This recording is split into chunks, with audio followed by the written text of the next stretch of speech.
പാലപ്പിള്ളി കാരികുളത്ത് നിയന്ത്രണം വിട്ട tipper lorry മറിഞ്ഞ 6 പേർക്ക് പരിക്ക്. ഞായറാഴ്ച ഉച്ചയ്ക്ക് 12:30 അപകടം. പരുന്തമ്പാറ ഭാഗത്തു നിന്ന് കട്ട കൊണ്ടുവന്ന ലോറി ഇറക്കത്ത് ബ്രേക്ക് നഷ്ടപ്പെട്ട് മറിയുകയായിരുന്നു. പാലോളി ഷെരീഫിന്റെ വീട്ടുപറമ്പിലേക്കാണ് ടിപ്പർ ലോറി ഇടിച്ചു കയറിയത്. പറമ്പിലെ തെങ്ങിലിടിച്ച ശേഷം തെങ്ങിനും കിണറിനുമിടയിൽ ലോറി തടഞ്ഞു നിന്നു. ഇടിയുടെ ആഘാതത്തിൽ ലോറിയിലുണ്ടായിരുന്ന അതിഥി തൊഴിലാളികൾ കിണറിന്റെ മുകൾ ഭാഗത്തേക്ക് വീണു.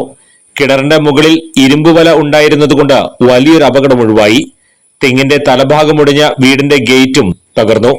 പരിക്കേറ്റവരെ വേലുപ്പാടത്തെ സ്വകാര്യ ആശുപത്രിയിലും പിന്നീട് മെഡിക്കൽ കോളേജിലേക്ക് മാറ്റി. ആരുടെയും പരിക്ക് ഗുരുതരമല്ല.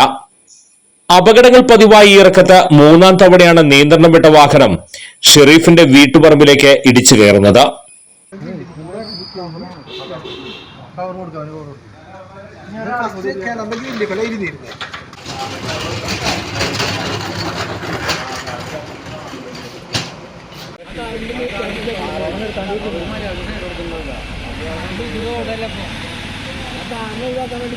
ഫോട്ടോ കൊടുക്കാൻ പറഞ്ഞു. കുറച്ച് ചിലപ്പോൾ വണ്ടി പുറത്തെവിടെ പോയിരിക്കാൻ